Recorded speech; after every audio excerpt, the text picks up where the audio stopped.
scope dan tools akan kita bahas. Sebenarnya ini bukan sesuatu yang berat sih. Mungkin lebih kayak dasarnya untuk tahu nih sebenarnya UI dan UX tuh apa sih. UI dan UX tuh cuman terkait interface design ya? Atau bikin apa sih? Bikin aplikasi atau website? Nah, aku mau cerita tentang itu sih. Oke. Nah, yang pertama, apa itu user interface? Nah, ini sedikit penjelasannya. Interface atau bisa diartikan sebagai antarmuka. User interface itu segala sesuatu yang dapat dilihat atau terlihat oleh user. Jadi maksudnya semua yang berbentuk visual yang dapat dilihat itu disebut sebagai user interface. Nah, biasanya user interface atau disingkat UI itu bisa juga disebut wajahnya dari tampilan sebuah produk sih. Produk itu bisa macam-macam. Produk itu bisa jadi produk digital atau produk non-digital, apapun itu. Jadi nggak hanya sebatas aplikasi ataupun website. Nah, kalau teman-teman lihat di sini ada gambaran sedikit. Kenapa di sini aku bilang UI design? Sebenarnya UI design itu berbeda ya dengan UI aja.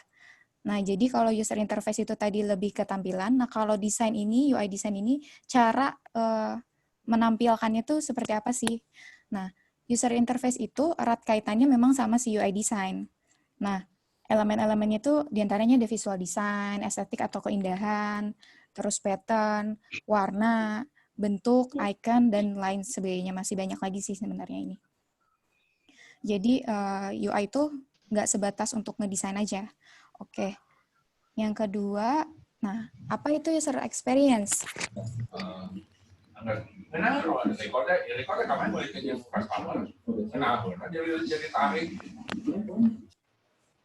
User experience. Experience itu kan artinya pengalaman ya. Nah, user experience itu disingkat menjadi UX itu adalah segala sesuatu yang dirasakan, dilalui, dialami oleh user. Nah, kita nih sehari-hari menghadapi ini sebenarnya. Jadi dari mulai bangun tidur, terus mungkin mandi, terus makan, sampai pergi sekolah, pergi kerja, pergi kuliah, dan kembali pulang sampai tidur lagi, itu kita sebenarnya setiap hari itu ketemu sama yang namanya user experience gitu. Nah, jadi user experience itu bukan cuma sekedar di produk digital aja gitu ya, tapi lebih ke segala sesuatu yang kita alami nih. Kita pun bisa jadi sebagai user gitu. Nah, si UX ini memastikan gimana suatu produk dapat digunakan, berfungsi, dan emang dibutuhkan oleh user nih. Maksudnya gimana sih kalau dibutuhkan itu? Nah, di sini ada gambarannya. Kenapa di sini dibilang research? Karena user experience itu lebih erat kaitannya dengan research atau riset ya. Nah, research itu bisa jadi riset untuk kebutuhan pasar, terkait market nih, kira-kira sekarang tuh di pasaran ini lagi dibutuhin produk apa sih? User needs itu sama kebutuhan tuh. Jadi apa yang dibutuhkan oleh user nih?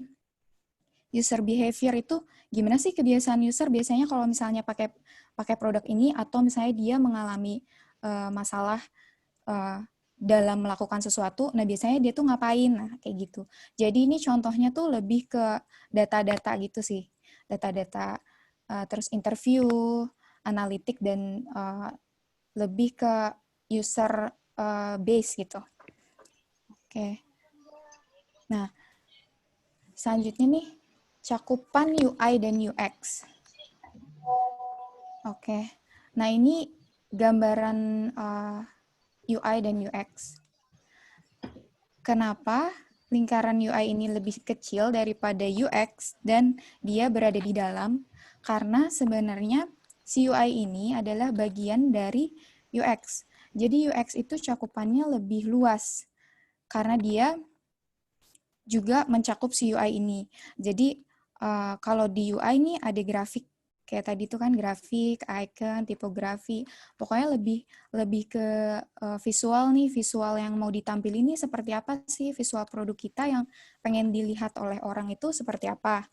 Nah, dari situ setelah UI memikirkan visualnya, si UX ini mencari jalannya nih, bagusnya nih yang paling enak supaya usernya mudah pakai produk kita nih kayak gimana ya. Jadi dia tuh lihat dari kebutuhan user, terus nanti analisis datanya, terus risetnya bisa jadi interview langsung sama user atau misalkan semacam observasi. Observasi ya meneliti langsung ke lapangan kayak gitu. Nah, dari situ UX ini berfungsi untuk membuat si workflow-nya nih, alurnya nih kira-kira gimana ya alurnya supaya enak nih kalau misalnya user kita mau pakai desain kita, mau pakai produk kita yang udah kita desain tadi, yang udah didesain oleh UI, itu tuh gimana supaya mereka tuh nyampe nih maksud dari nilai produk kita nyampe ke usernya, kayak gitu. Jadi UX itu lebih besar daripada si UI dan mencakup UI gitu. Dan ini nggak bisa dipisah ya, karena mereka satu kesatuan. Oke, nah ini contoh implementasi UI dan UX. Ini sorry ya, gambarnya agak ngeblur gitu. Nah, mungkin aku cerita sedikit kali ya. Ini tuh jadi dulu ada namanya produk kecap, tomato kecap, maksudnya saus tomat.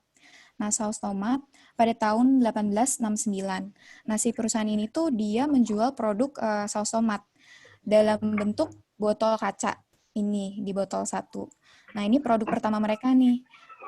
Bahan yang digunain untuk si botolnya adalah botol kaca. Produk yang mereka jual itu adalah saus tomat. Karena itu yang akan dikonsumsi oleh pembelinya atau konsumen gitu kan. Nah, gambar kedua ini, gambar botol kedua, ini adalah pengembangan produk dari gambar satu. Pengembangannya di sebelah mana sih? Jadi ini tuh sebenarnya kalau dilihat dari tampilan kan kelihatan sama nih. Sama-sama kok, botolnya masih sama kok. Tapi ternyata si perusahaan ini mengembangkan produknya yaitu dengan cara mengganti material ke material yang lebih elastis. Nah, kenapa nih? Kenapa dia ganti? Dan dia ganti pada tahun 1983. Ini cukup lama juga sih. Mereka ganti dari hasil riset dan observasi yang mereka lakukan gitu. Oke, coba kita analisis ya. Di botol satu nih, saus tomat si Heinz ini, dia memiliki material kaca. Visualnya sama dengan yang botol kedua. Nah, kalau UI nih, dia mikirin desain nih, seperti tipografinya, tampilannya kayak gimana, terus tebal atau tipisnya, besar kecilnya, terus mau warna apa, semacam itu. Nah, latar belakang perusahaannya adalah menemukan permasalahan yang dialami oleh konsumen mereka, yaitu konsumen sedikit kesulitan pada saat mereka mau konsumsi si saus tomat ini nih. Nah, mungkin aku cerita sedikit nih si workflow-nya. Jadi di sini mereka tuh observasi konsumennya. Yang mereka lihat adalah ketika konsumen itu ingin mengkonsumsi si saus tomatnya, konsumen tuh pertama membuka tutup botolnya. Setelah membuka tutup botol kan dibalik tuh. Nah, setelah dibalik itu, karena biasanya agak susah keluar nih, rata-rata tuh konsumennya tuh memukul-mukul bagian belakangnya. Nah, mungkin teman-teman juga sering ngalamin itu kan. Mungkin kalau misalnya makan di restoran gitu, atau misalnya ada juga botol-botol sambal yang biasa dibeli gitu kan. Mungkin kalau makan di rumah juga kalau misalnya pakai botol kaca, ngalamin alur yang sama kayak gini nih. Nah, memukul-mukul bagian bawah botol untuk menuangkan saus ini kan sebenarnya agak menyulitkan ya. Akhirnya mereka berpikir nih gimana ya supaya kita tuh mudah mempermudah konsumen kita nih.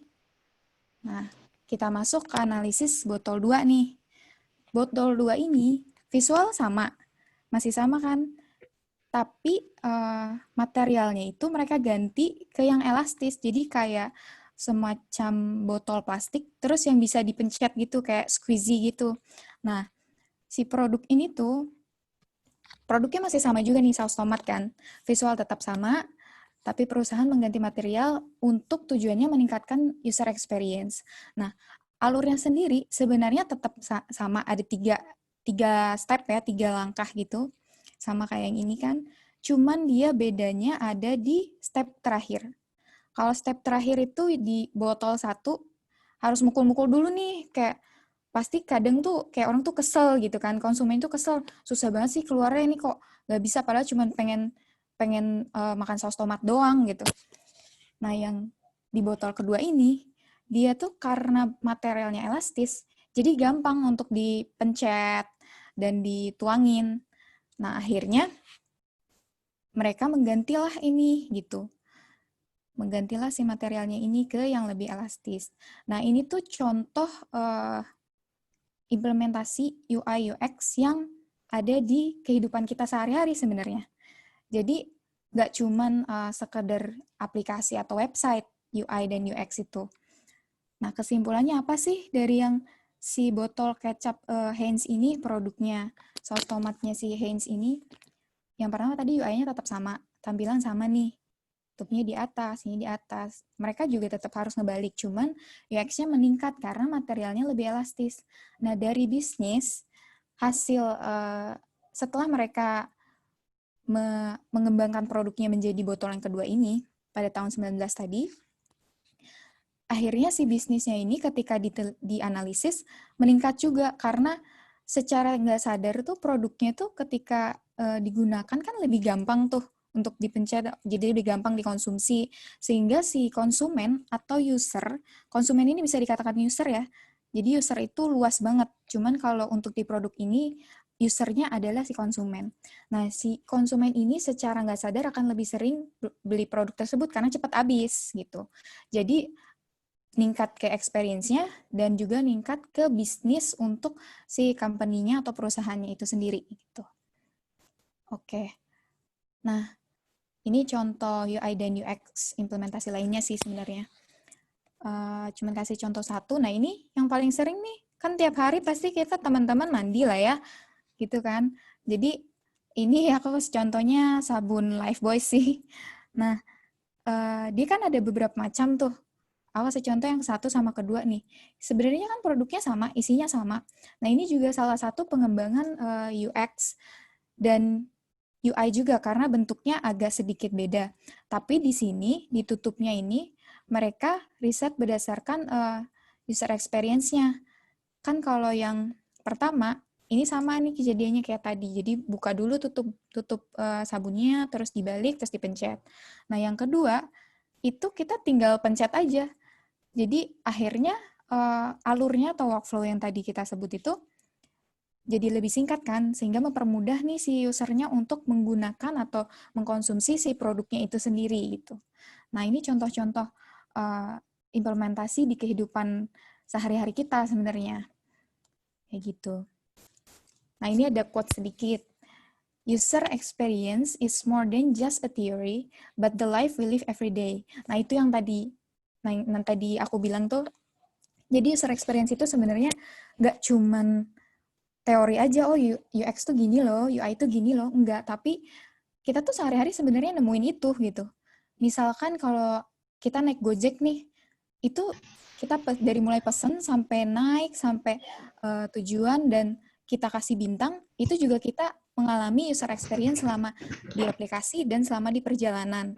Entah mungkin di perjalanannya nanti kita dapat drivernya yang seperti apa, beda-beda kan, terus ternyata nanti mengalami kemacetan dan lain sebagainya.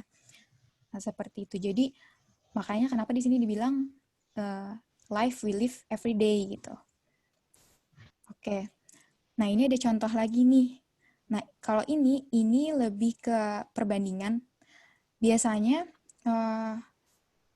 halaman ini tuh aku ceritain dulu ya. Ini biasanya tuh halaman registrasi gitu di satu aplikasi atau website atau pokoknya produk digital.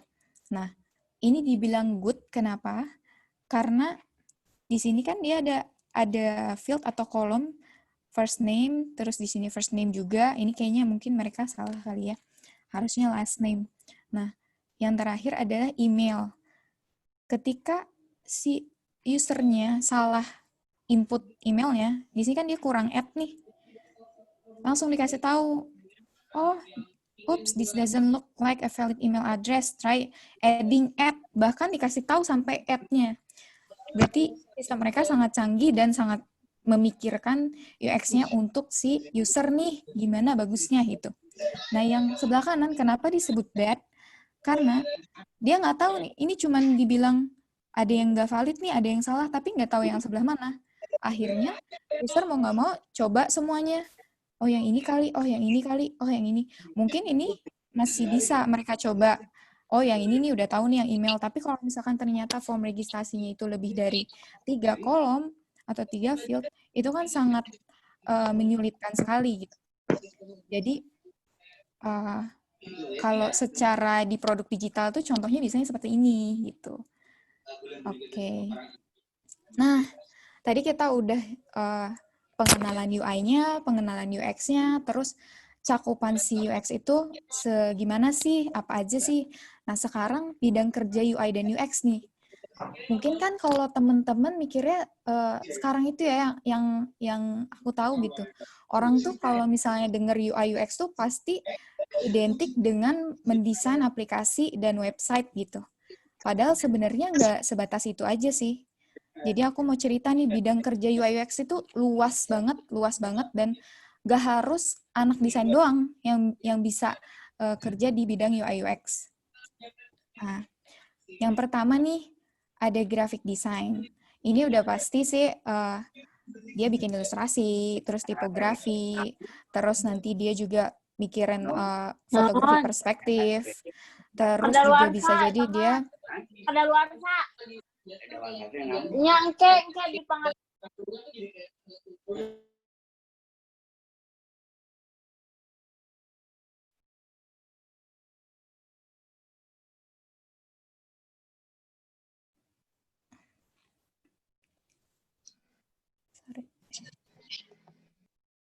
Oke. Nah, yang sering banget nih ada UI designer. Ini jelas emang sangat erat sekali dengan UI ya gitu. Kan dia untuk membuat desain UI, warna, tipe, style, terus grid layouting, sampai ke desain sistem juga. Nah, si graphic design ini juga bisa kerjasama nih biasanya sama UI. Jadi misalkan UI yang mengkolak semua bikin bikin secara UI-nya, terus mikirin style warnanya dan segala macam. Nah, aset-asetnya disiapin oleh graphic designer, atau mereka bisa brainstorm bareng, bikin ide bareng nih untuk membuat sebuah desain gitu. Nah, yang ketiga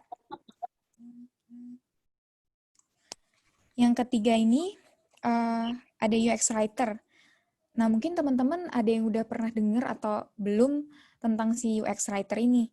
UX writer ini tuh jadi tuh dia tuh yang selalu mikirin bahasa yang digunakan untuk ditampilkan untuk dibaca oleh user. Contohnya misalnya kalau aplikasi paling gampang deh yang mungkin yang orang pada pakai tuh kayak WhatsApp, terus Gojek. Nah, Gojek juga punya UX Writer. Nah, UX Writer ini tugasnya mencari tahu nih kira-kira user kita tuh targetnya seperti apa sih. Terus pengennya tuh produk kita tuh dikenal oleh user tuh atau dikenal di market tuh kayak gimana, nilai produk kita tuh seperti apa. Nah, si UX Writer ini nanti akan nyesuaiin bahasa yang digunakan untuk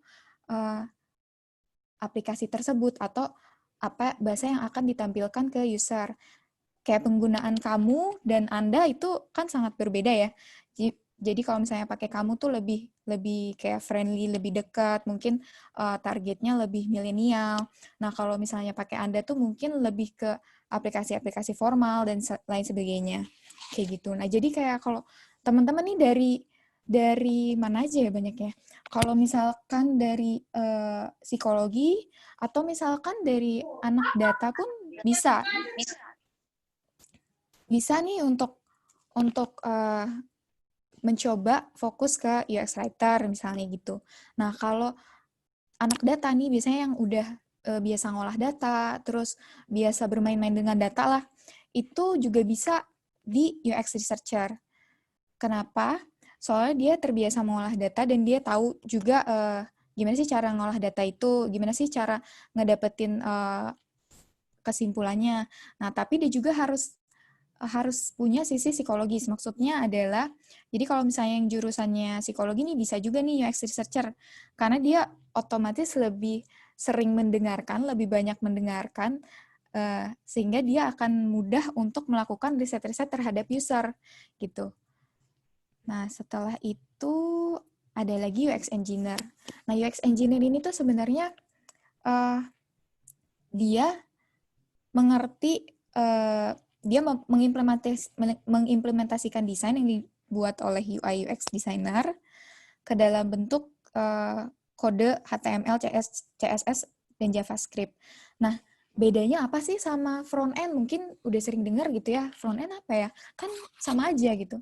Jadi beda, kalau UX engineer ini tugasnya, pas dia nge-implementasi, ini bukan diimplementasi ke produk akhir atau produk realnya, tapi masih dalam bentuk dummy atau testing. Jadi tugasnya adalah untuk ngetes nih, kira-kira bisa nggak sih dibuat, terus kira-kira gimana nih kalau misalnya di sisi user nih udah enak belum nih sistem kita gitu, kayak gitu, produk kita dipakai dan segala macam. Kemudian ada juga design manager, product manager, dan sebenarnya masih banyak lagi, banyak banget bidangnya. Jadi teman-teman yang di luar desain, jangan khawatir kalau misalkan memang pengen masuk ke dunia UI UX, itu sangat banyak banget kesempatannya gitu. Bisa jadi UX writer, UX researcher gitu, dan UX engineer, kayak gitu. Nah, oke. Selanjutnya itu tools ya, kita masuk ke tools. Nah, tools-nya tuh biasanya apa aja sih yang dipakai? Nah, tools ini sebenarnya terkait ke produk digital, lebih banyaknya terkait ke produk digital yang sering dipakai di perusahaan-perusahaan startup gitu. Startup atau misalnya corporate pun ada beberapa sih yang pakai. Nah, ini untuk UI. Di sini ada yang namanya Figma. Nanti mungkin teman-teman bisa cari tuh, tinggal searching aja, tinggal googling aja Figma, karena dia tuh open source, jadi tinggal bikin akunnya gitu pakai Gmail, nanti bisa langsung cobain tuh, nggak perlu install, dia bisa via web juga sih gitu. Tapi kalau misalnya mau install juga oke banget. Nah, terus ada Sketch. Sketch ini sebenarnya mirip sama Figma. Jadi dua-duanya ini biasanya untuk ngedesain. Mereka udah ada template bentuk ukuran website, ukuran handphone, bahkan ada ukuran-ukuran untuk post Instagram, terus post LinkedIn, post Twitter, banyak banget deh pokoknya. Jadi benar-benar advance banget nih si tools-tools ini. Nah, terus di sini ada Balsamiq. Nah, Balsamiq ini sorry aku nggak masukin namanya nih. Balsamiq ini biasanya digunain untuk wireframe. Tapi sebenarnya si Balsamiq ini biasanya digunain sama UX juga nih. Jadi misalkan kita udah riset, udah punya datanya nih, hasil risetnya, oh kebutuhan user nih kayak gini nih. Oke, kita bikin produk A, terus target usernya seperti ini, terus nanti kira-kira alurnya kayak gini. Nah, itu dibuat dulu di wireframe. Setelah itu baru nanti UI design tuh mempercantik gimana sih kira-kira tampilannya yang enak nih. Kayak mungkin mikirin ikonnya, warnanya, dan segala macam, layouting gitu. Nah, terus ada Marvel. Marvel ini untuk prototyping, atau misalkan kita udah bikin nih suatu aplikasi mobile gitu ya. Ada 2 screen nih, ada homepage, ada akun misalnya. Nah, ini bisa dicoba di prototype di Marvel. Prototype itu kayak clickable, jadi yang gambar yang udah bisa diklik-klik gitu. Nanti kita tinggal bikin tuh kira-kira yang mana sih yang mau diklik. Biasanya dipakai untuk testing juga, usability testing. Nanti next-nya mungkin akan ada pembahasan usability testing. Bisa minta mungkin ya ke Productzilla supaya diadain webinarnya atau workshop-nya. Nah, terus ada InVision. InVision sama Marvel ini sama-sama untuk prototyping. Nah, XD itu sebenarnya sama kayak Sketch sama Figma. Nah, tapi nih kelebihannya Figma nih, tadi aku lupa nih, kelebihannya Figma adalah dia tuh sistem cloud. Jadi nggak perlu lagi kayak Ctrl S atau save secara manual gitu, karena setiap kita, yang penting internetnya selalu nyambung, selalu lancar, selalu connect gitu. itu pasti auto save. Jadi udah nggak perlu lagi, aduh lupa nge-save atau tiba-tiba laptopnya mati, PC-nya mati, atau entah mati lampu atau gimana. Itu kan sering banget tuh kejadian sama semua orang kayaknya ya, terutama anak kuliahan gitu. Paling sering banget tuh kayak gitu. Nah, jadi enak banget kalau si Figma ini karena dia bisa sistem cloud gitu. Nah, XD ini dia punya Adobe sih. Nah, terus ada Illustrator juga. Nah, di sini masih banyak lagi sebenarnya, banyak banget sih sebenarnya. Nah, terus UX nih ada yang namanya Miro. Miro ini tuh biasanya dipakai untuk ngegambarin flow yang akan dilalui oleh user. Jadi dia tuh lebih mirip kayak untuk bikin table-table gitu, alur-alur nih. Diagram mungkin kalau misalnya anak teknik gitu ya, yang setauku tuh dia bisa bikin diagram kayak gitu. Maksudnya anak teknik biasanya kan setauku bikin diagram. Nah ini semacam kayak gitulah. Bisnis proses, terus user flow-nya si dari user misalkan kalau aplikasi dari user pertama login sampai dia pakai salah satu layanan kita misalnya kayak gitu. Nah, terus ada lagi Airtable. Nah, Airtable ini gunanya untuk ngolah data nih. Nah, ngolah data dia mirip kayak Google Sheet tapi dia lebih advance karena banyak banget formulanya dan kita tinggal milih-milih aja gitu, jadi gampang. Nggak perlu ini sendiri. Kalau misalnya Google Sheet atau Excel kan biasanya kita harus cari rumusnya sendiri gitu. Nah, terus ada Marvel ini sama kayak tadi. Selanjutnya ada Ayo sama Lookback. Nah, kalau Lookback ini biasanya dipakai untuk testing sih sama user. Jadi dia bisa nge-record screen dan record sekalian sama wajahnya nih. Misalnya kita pengen tes website yang mau kita bangun nih, mau kita kembangin atau mau kita bikin gitu. Bisa nih pakai Lookback. Jadi kita tahu si usernya tuh ngeklik kemana ya. Terus saat klik apa tuh mukanya atau ekspresinya user nih kayak gimana. Karena nanti ada bagian UX yang bisa menganalisa ekspresi manusia. Jadi kayak dia harus bisa menganalisa ekspresi manusia ketika misalnya mengkerut atau misalkan tiba-tiba matanya eh, melotot gitu pas klik apa gitu. Nah, itu tuh biasanya digunain untuk observasi seperti itu sih, observasi hal-hal kayak gitu. Nah, Draw.io ini mirip-mirip kayak Miro, tapi kalau Miro ini dia lebih banyak fiturnya dan lebih banyak template-nya juga.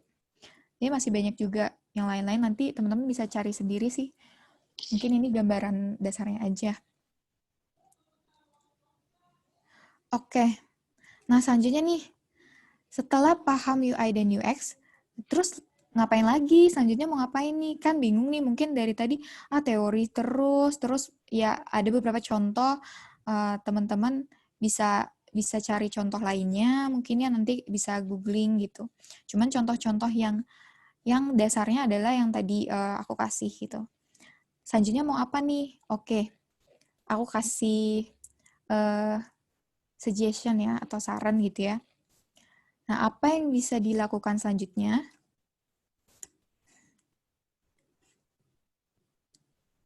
Apa yang bisa dilakukan selanjutnya? Nah, yang pertama tadi kita udah ngelakuin ini nih, intro apa itu ya UX, scope-nya, tools-nya, dan segala macam. Untuk tools sendiri nanti bisa belajar coba-coba sendiri ya, explore sendiri gitu. Yang kedua itu, sorry ini ada yang nyoret ya. Jadi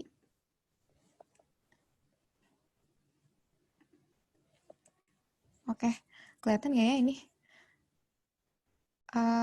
Yang kedua itu tentukan fokus. Nah, tentukan fokus di sini maksudnya adalah kayak kita balik lagi ke scope yang tadi nih, kita mau fokus kemana? Atau misal mau ke UI apa ke UX gitu. Nah, ini kan ada bidang kerjanya nih. Nah, kita tentuin dulu nih fokusnya mau kemana. Nah, setelah fokusnya kita udah tentuin, kuasai ilmu dasarnya. Nah, ilmu dasar ini aku kasih bocoran nih, yang paling dasar banget adalah design thinking. Design thinking ini nanti bisa teman-teman cari sendiri, apa artinya, karena semua UI dan UX itu semuanya bermula dari sini.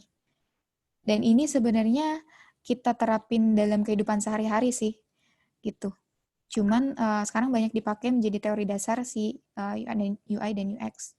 Terus selain design thinking, ada human computer interaction, user journey, user flow, dan lain-lain masih banyak. Bisa cari lagi yang terkait yang berhubungan dengan UI dan UX, bukan UI dan UX design ya. Oke. Nah, setelah itu, yang keempat apa nih? Ngapain nih kalau misalnya udah nguasain ilmunya mau ngapain? Ya latihan. Harus latihan dong, supaya kita makin nggak cuman sekedar tahu nguasain ilmunya, tapi ketika praktek itu seperti apa? Kita latihan. Latihan, terus bikin portofolio yang terkait tadi ilmu-ilmu yang kita udah kuasai, terus portofolionya mungkin bisa terkait UI UX, mungkin portofolio research bisa sampai bikin produk gitu. Seperti itu. Nah, untuk latihannya sendiri, mungkin nanti teman-teman bisa minta nih sama Produkzilla ya.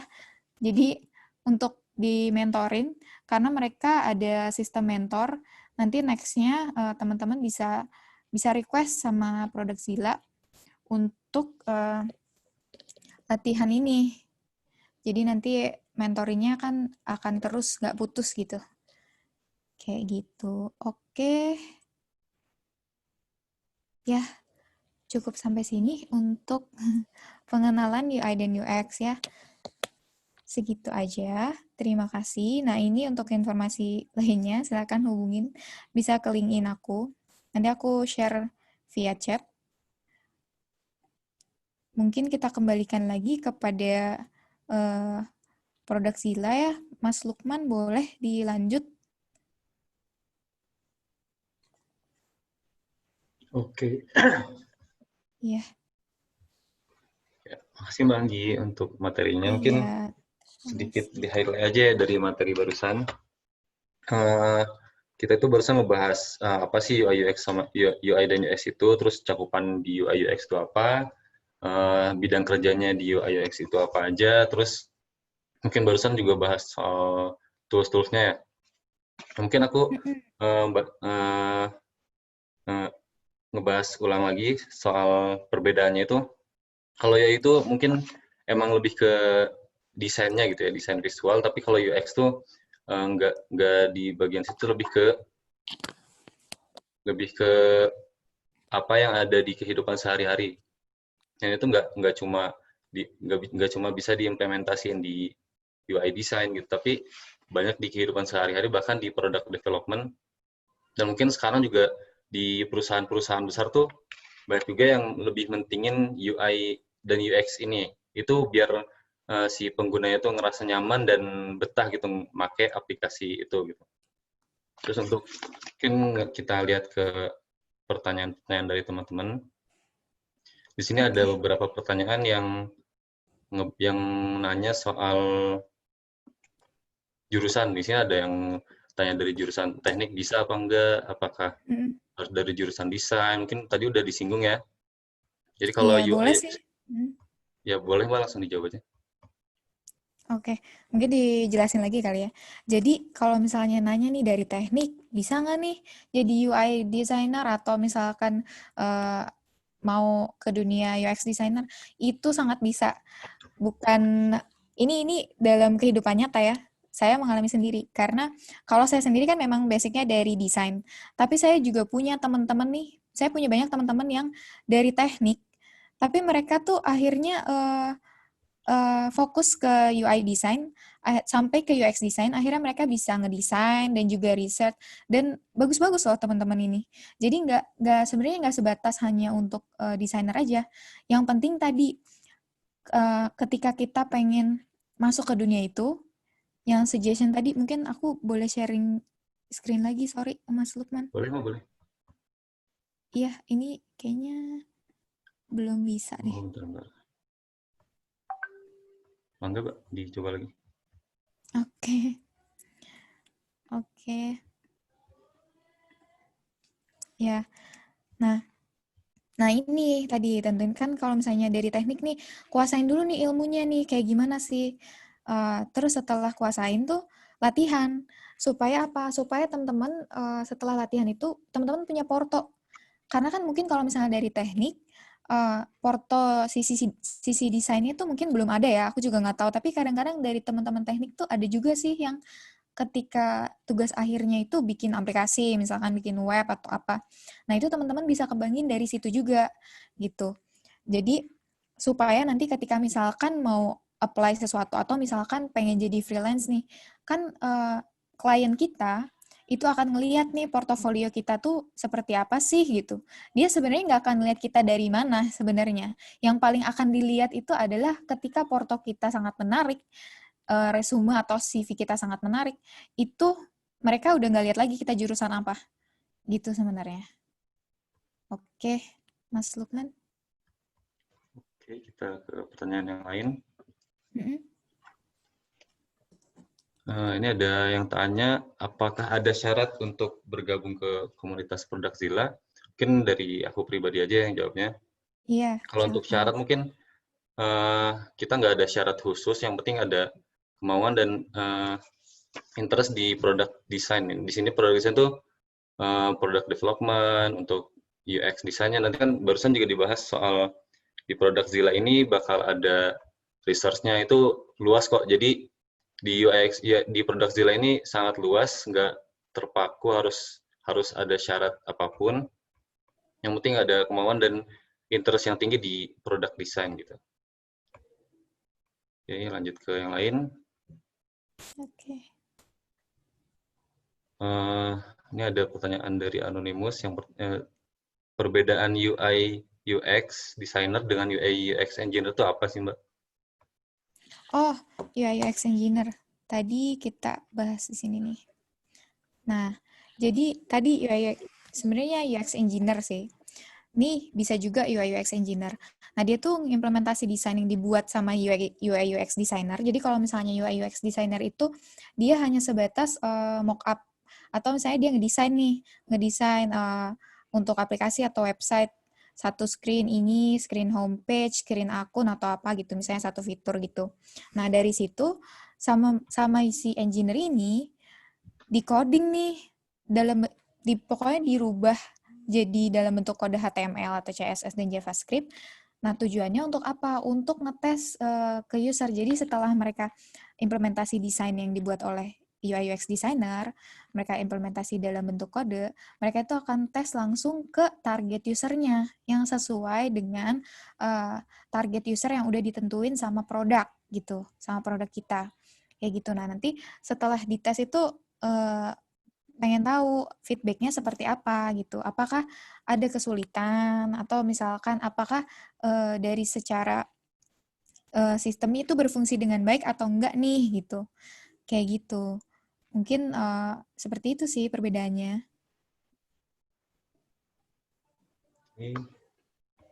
Nah, ini ada pertanyaan yang bagus dari teman kita, yaitu hal apa aja yang sering keliru antara UI UX dengan developer, misal desain yang dibuat desainer sangat sulit diimplementasikan secara teknis jadinya. Boleh dijawab, Nah, Mbak? boleh. Oke, jadi itu lebih ke teknisnya ya. Gimana sih kalau si UI UX designer ini berinteraksi atau bekerja sama dengan si engineer ya, maksudnya gitu kan. Nah, benar sebenarnya itu hal-hal itu kayak misalkan ketika si desainernya udah mendesain nih, udah oke nih alurnya oke, terus desain secara visual oke, terus misalkan ketika klik satu menu kan ada loading, biasanya kita sering banget ngalamin loading kan. Nah, loading itu zaman sekarang itu kalau misalnya oleh UX ya, dia udah mikirin tuh gimana sih caranya supaya kalau misalnya lebih dari 2 detik itu usernya tuh nggak merasa keganggu. Jadi seolah-olah kayak ini internet connection gue apa gimana nih gitu kan. Nah, biasanya mereka kasih kalau lebih dari 2 detik dikasih ilustrasi atau misalkan dikasih progress bar yang dari 0% sampai 100% sehingga si usernya itu diinformasikan bahwa kita tuh oh ini tuh lagi request kita nih, permintaan kita tuh lagi diproses loh. Nah, kadang-kadang desainer ini kan pengennya desain yang bagus, terus bentuknya animasi atau gimana gitu. Pokoknya yang aneh-aneh. Nah, biasanya sih emang kalau hal-hal yang bentrokan sama engineer tuh ada di situ. Jadi kadang-kadang agak susah diimplementasi sama engineer. Nah, tapi di sini tugasnya kita adalah cari solusi jalan tengahnya bareng-bareng. Jadi ketika kita ngedesain, kita lihat dari sisi produk, sisi user, dan juga sisi engineer. Cuman sisi engineer ini kadang-kadang nih kalau misalnya engineer ya udah, oh ya udah deh kalau nggak bisa karena kita butuh cepet ya udah kita pakai yang cepet aja, tapi jangan lupa UI UX-nya jangan dilupain gitu kan. Nah misalnya udah diturutin sekali gitu, kadang-kadang sih engineer-nya suka kayak next-nya tuh dia jadi kayak oh ini nggak bisa, itu nggak bisa. Nah jadi kita tuh harus pintar-pintar juga lihat orangnya, apakah dia mau belajar atau enggak pertama. Kalau misalkan dia sangat-sangat mau belajar dan menyukai tantangan, sebaiknya kita kasih kenapa nggak bisa gitu. Kita harus tanya kenapa dia nggak bisa, terus nggak bisanya di sebelah mana. Nah biasanya kalau di kantorku yang sekarang bahkan yang lama, itu biasanya kita challenge engineer-nya. Nah challenge-nya itu setelah di challenge tuh kita kasih reward. Jadi anak-anak tuh malah berlomba-lomba. Anak-anak engineer ini berlomba-lomba untuk berusaha mengimplementasikan yang udah dibuat oleh si desainer gitu. Meskipun pada akhirnya sebenarnya yang dapat rewards-nya adalah satu orang, tapi akhirnya mereka semua tuh jadi ilmunya jadi nambah gitu. Kayak gitu sih. Kalau dari cerita yang pengalamanku seperti itu. Oke, mungkin ini ada pertanyaan yang bagus lagi nih. Kak, bagaimana prospek pekerjaan dalam bidang UI UX? Apakah persaingannya sangat ketat dan bagaimana pengalaman Kakak dalam memasuki dunia pekerjaan UI UX? Mungkin aku nambahin pertanyaan di sini juga ya.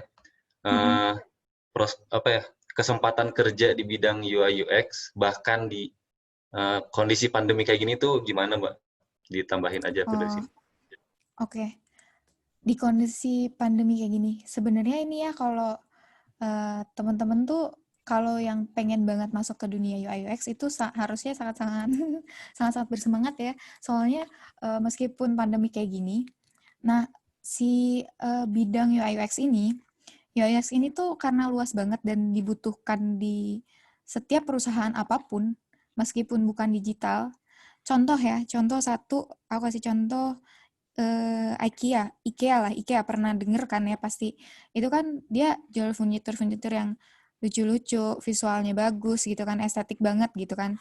Nah, itu tuh ada orang yang bekerja di sana untuk mikirin flow saat konsumen masuk ke dalam si tokonya itu. Jadi pertama kali dari pintu masuk tuh konsumen ini diarahin kemana? Sebenarnya itu nggak diarahin secara langsung, tapi mereka mendesain tempatnya, misalnya ketika di pintu masuk tuh di sebelah kanan ada produk A, sebelah kiri ada produk B, sampai terasa halus banget tuh ketika si usernya jalan atau konsumennya jalan masuk ke dalam, sampai dia taruh restoran itu di belakang supaya apa? Supaya sampai selesai mereka ngeliat-liat nih, sebenarnya tadinya yang orang yang tadinya nggak mau belanja, cuman biasanya kan ketika belanja tuh mereka, oh ada restoran nih di belakang, lapar ya udah makan yuk. Ketika makan ke belakang, udah sampai belakang, mereka udah lihat-lihat tuh semua. Nah terus setelah selesai makan, ketika mereka mau keluar, balik lagi ke pintu depan, mereka kan ngelewatin lagi produk-produk yang tadi udah mereka lewatin. Nah setelah makan itu biasanya mereka jadi lihat-lihat lagi tuh.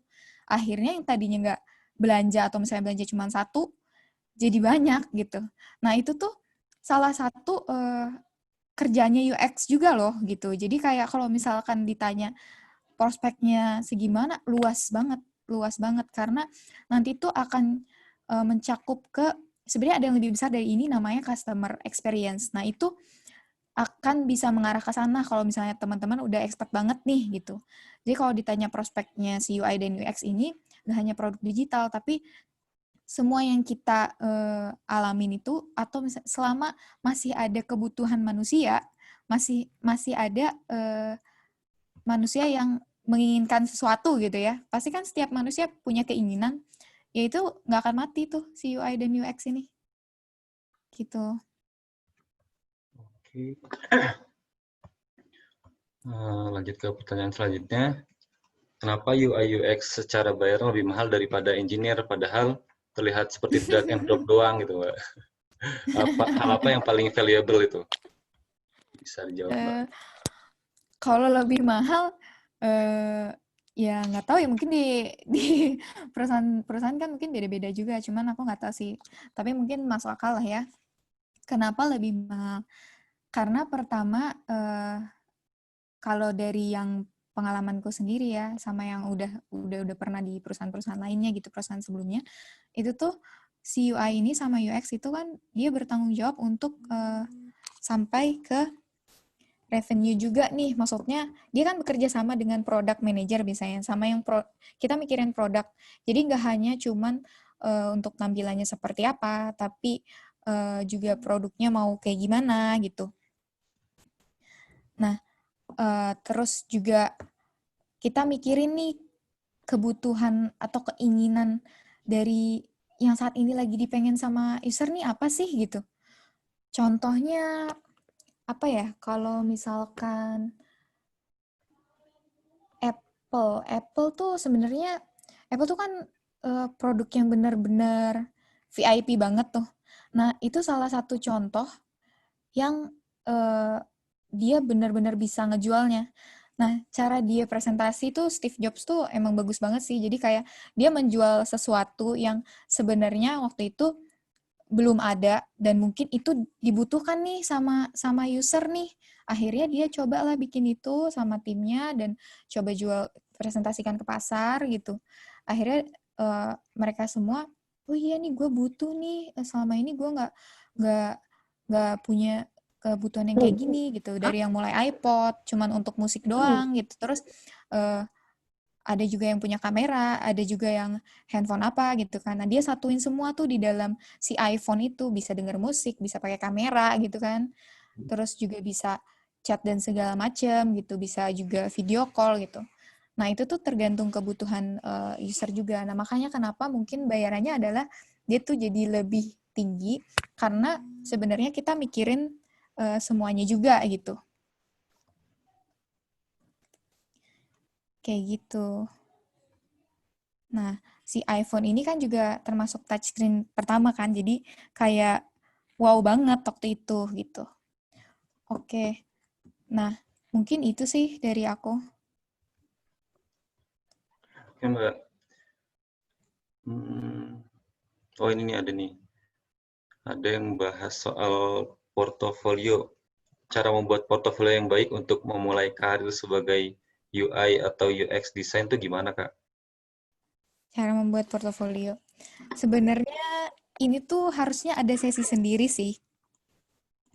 Harus ada sesi sendiri dan mungkin bisa nih nanti Mas Lukman nextnya workshopnya bahas tentang buat portofolio.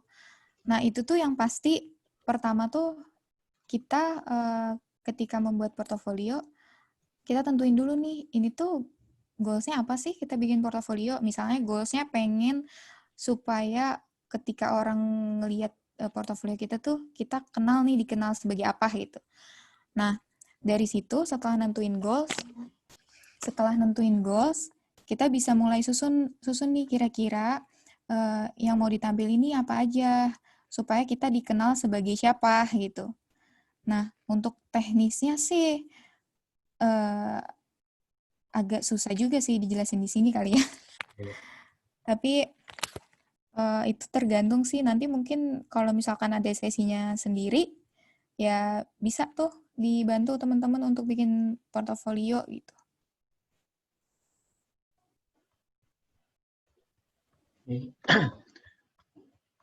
Oh, ini ada yang tanya juga nih untuk minta referensi untuk belajar UI UX seperti channel YT, website atau buku. Nah, nanti mungkin kalau yang referensi-referensi itu nanti kita share lewat grup Telegram aja ya. Itu linknya udah aku taruh di chat Zoom. Lanjut, mungkin ada beberapa menit lagi untuk sesi pertanyaan.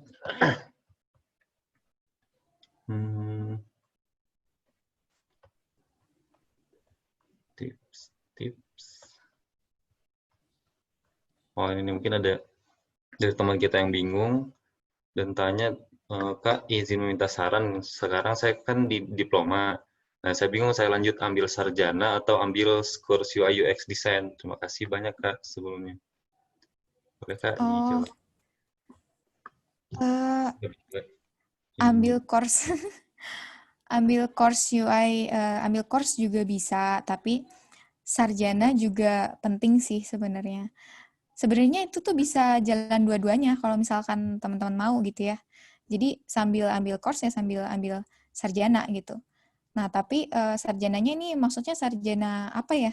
Karena di sini kan ketika misalnya kita ngambil sarjana lagi nih, nah itu kita bisa sambil ngambil course juga, karena course juga banyak course yang gratis kan. Jadi lebih efektif gitu. Sarjana dapat, terus course-nya juga dapat gitu.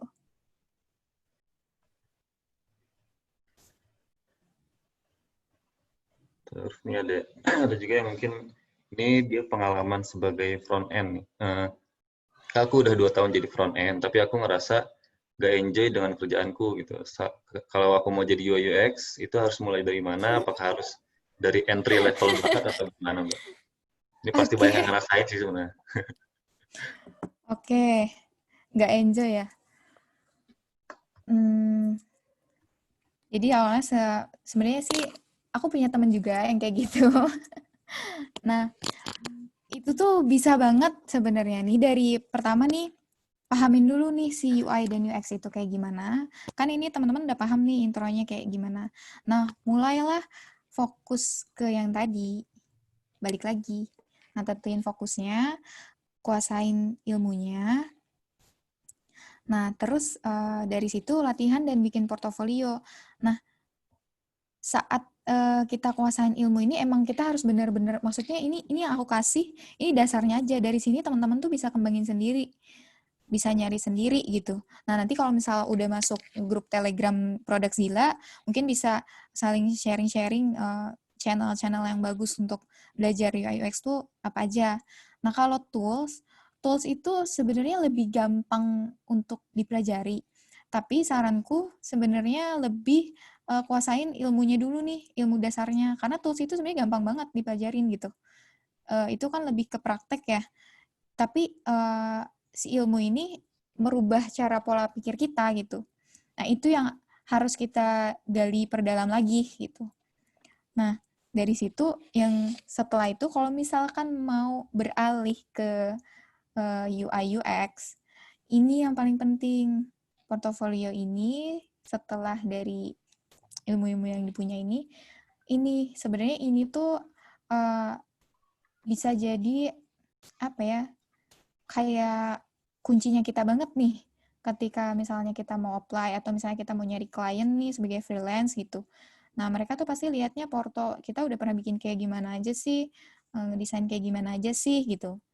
Nah, dari situ baru teman-teman bisa mulai masuk ke dunia UI UX, dan itu mulai aja dari sekarang latihan, terus ambil course yang kayak tadi ada yang pertanyaan kan, course itu sekarang banyak banget yang gratis, jadi teman-teman tuh mudah banget aksesnya itu gitu untuk dapat si course itu, untuk ngerti gimana sih si UI dan UX itu gitu, kayak gitu. Ini Mm-mm. ada juga yang Ini mention produk lagi soal portofolio. Gimana Mbak? Lanjut mm, aja dulu. produk mentornya harus cepat-cepat dirilis nih Mas Lukman.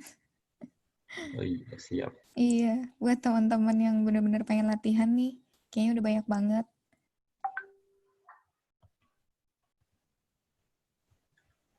Ini ada juga yang mention soal portofolio. Nah, ini Hmm. kalau ini manakah yang lebih penting, Mbak? Apakah portofolio atau sertifikasi? Portofolio atau sertifikasi? Sertifikasi itu kan bisa jadi portofolio kita ya, jadi itu Ya. part of portofolio sih. Makanya tadi aku bilang, nah sambil ambil sertifikasi atau course tadi, itu kita bisa sambil bikin portofolio. Jadi ketika kita ambil course, kita kan dapat ilmu baru nih, dapat teori baru. Misal kita contoh ambil course design thinking. Ketika kita ambil course itu, jangan hanya baca atau jangan hanya ya udah sampai yang penting selesai gitu dapat sertifikasinya. Takutnya sekarang tuh banyak banget sebenarnya yang kayak gitu ya. Sering banget aku dengar tuh kayak gitu gitu. Jadi ketika kita udah dapet nih si course-nya design thinking ini, nah kita langsung implementasi tuh, bikin portofolionya. Bisa bisa apapun yang relate sama si design thinking ini, yang berhubungan dengan design thinking. Nah, jadi kan dua-duanya jalan tuh. ketika ngambil course ya bisa sambil bikin portofolio. Portofolio itu nggak harus dalam bentuk desain aplikasi atau desain web, tergantung tadi fokusnya teman-teman mau kemana gitu.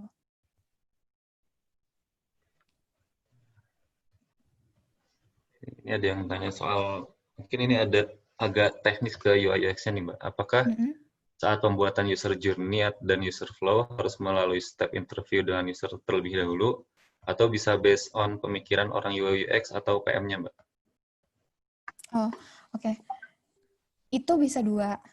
Nah, jadi yang pertama tadi bisa kita bikin dulu nih sendiri nih.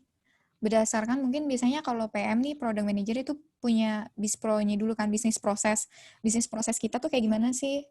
Bisnis proses produk kita dari mulai mulai nilainya sampai itu dijual ke user tuh kayak gimana. Nah, terus kita bisa bikin si user journey ini sendiri dulu, kita rembukin, tapi itu harus divalidasi dengan cara tadi user interview gitu. Jadi caranya bisa dua, mau interview dulu atau misalkan mau bikin dulu. Biasanya itu tergantung sama kondisi produk. Contohnya, kalau misalkan kita udah punya produk A, tapi kita mau ngembangin nih si produknya supaya produknya lebih bagus lagi karena keuntungannya menurun, atau misalkan usernya yang tadinya berapa 1M gitu terus jadi nurun nih cuman 100.000, sekarang usernya kemana ya, pada kemana gitu misalnya kayak gitu ya. Nah itu kan otomatis kita pasti udah punya dong journey-nya kayak gimana. Nah kita jabarin dulu journey yang udah ada, yang saat ini ada journey-nya seperti apa. Setelah dijabarin, nah baru kita melakukan riset atau user interview. Riset itu sebenarnya nggak cuma user interview, bisa macam-macam. User interview tuh ada banyak macamnya sebenarnya, cuman mungkin lebih mudah dikenal tuh user interview gitu. Nah ini untuk interviewnya sendiri tuh ada tekniknya, ada metodenya sendiri yang harus dikuasai oleh UX researcher gitu. Nah dari situ si user journey ini kita validasi ke usernya, validasi dengan cara interview tadi. Nah setelah interview baru kita dapat tuh feedbacknya, oh ternyata kayak gini, oh ternyata dari sini tuh alur yang harusnya A, B, C, D gitu, ternyata di kita tuh malah terbalik, malah A, B, D, C, E misalnya kayak gitu. Itu kan harus dibenerin. Nah setelah itu baru tuh kita bikin atau update si user journey-nya sesuai dengan hasil interview.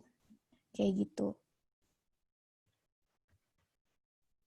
Ya, mungkin ini ada pertanyaan terakhir di sesi ini. Maaf kalau misalnya belum sempat bisa jawab semuanya. Mungkin ini yang terakhir nih. Kak, saya jurusan peternakan, punya pengalaman grafik desain 4 tahun. Sekarang baru belajar UI. Sedangkan kebanyakan job itu butuh pengalaman misal 2 tahun, Kak.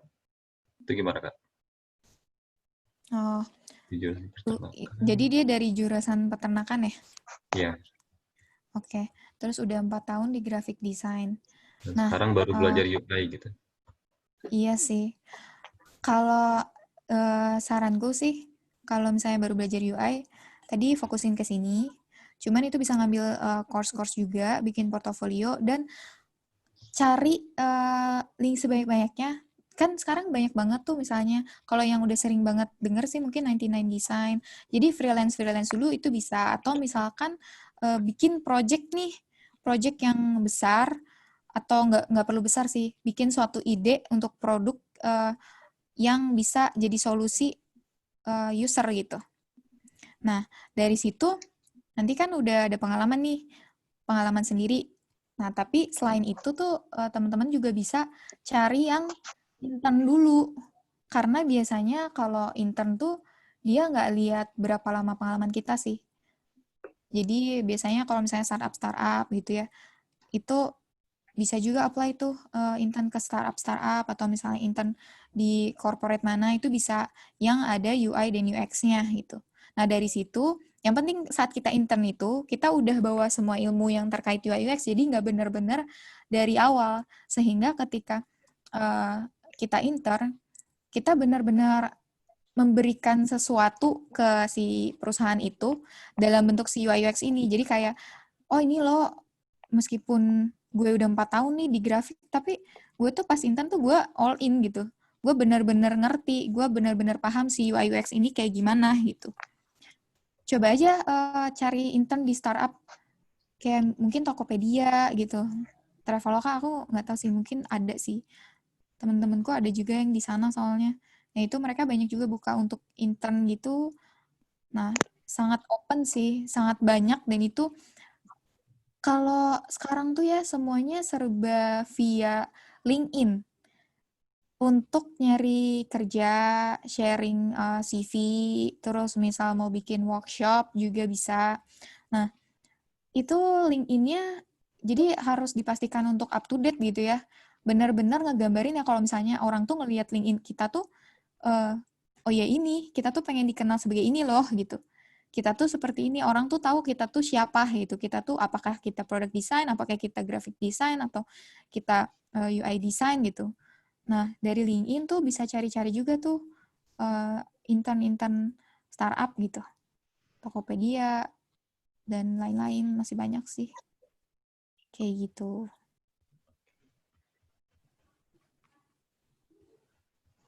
Mungkin dicukupkan saja sesi ini. Oke. Oke, sesi tanya jawabnya.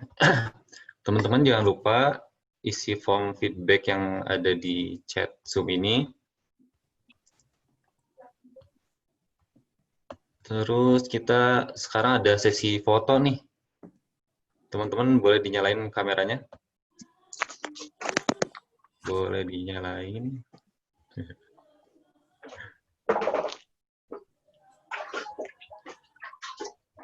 Oke, nyalain yuk, nyalain yuk.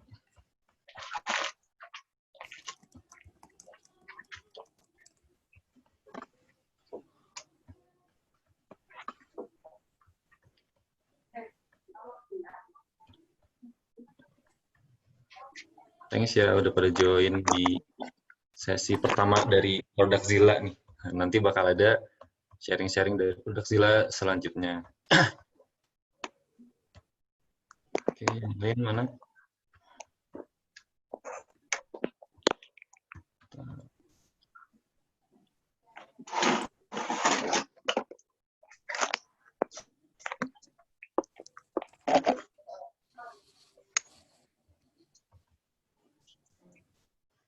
Oke, dari yang slide pertama. Slide pertama 1, 2.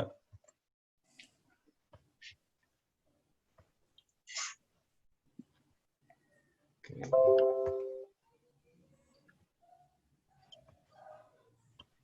Untuk slide kedua.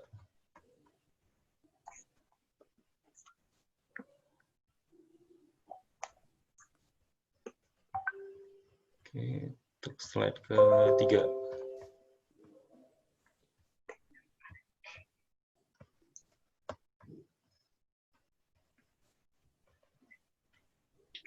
Oke. Oke, untuk sesi sharing hari ini cukup sampai sini. Teman-teman jangan lupa isi formnya sama join grup Telegramnya ya. Thank you udah join yang sesi hari ini. Iya, thank you ya semuanya. Assalamualaikum warahmatullahi wabarakatuh. Salam.